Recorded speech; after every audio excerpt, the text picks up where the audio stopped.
12.000 прегледи на болни од ковид и над 2.000 излекувани и починати пациенти, а ниту денар од државата за доскорешниот ковид центар во земјава. 6 месеци болницата сама набавувала скапи терапии со антибиотици, правела илјадници снимки, а сега не е во можност да ги набави ниту основните материјали за нормално функционирање. Прв за проблемите со борбата со пандемијата и финансиската криза на болничките центри, за Телма проговори директорот на 8 септември Христијан Костов. Сите оние трошоци се падна на товар на буџетот на болницата. Меѓутоа, сите оние фактури се испратени до Фондот за здравство и во најскоро време имаме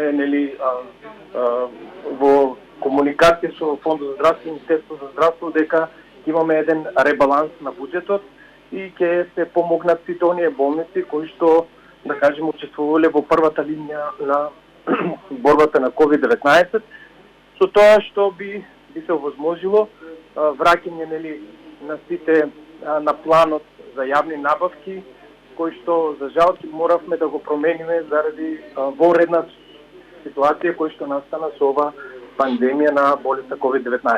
Ниту еден пациент со детектиран коронавирус не платил ниту денар од свој джеб, а товарот ќе го сноси здравството, иако министерот Венко Филипче не е запознаен дека најголемиот ковид центар е во финансиска криза. Ниту една јавна здравствена установа нема проблеми со буџетот.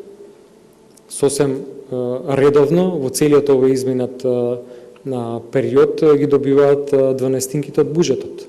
Болницата имала финансиски годишен план, но непланираната експанзија на пандемијата го изела буџетот. Приморан, Костов ја отвори болницата за редовни пациенти кои подлежат на партиципација за да оствари приходи додека чека финансиска помош од државата. Од Фондот за здравство експресно реагираат на изјавите на директорот Костов дека болницата располага секој месец со најмалку 100 милиони денари, кои во претходните месеци биле трошени за потребите на ковид пациентите. Зголемување на буџетот на болницата ќе има.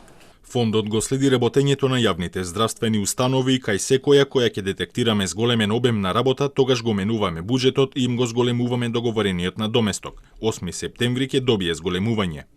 Каква е состојбата со финансиските одели на останатите болници ширум земјата се уште нема точна слика, бидејќи директорите молчат. Владата најави дека здравството ќе добие финансиска инекција, но тоа се подготвува со најавениот ребаланс на буџетот.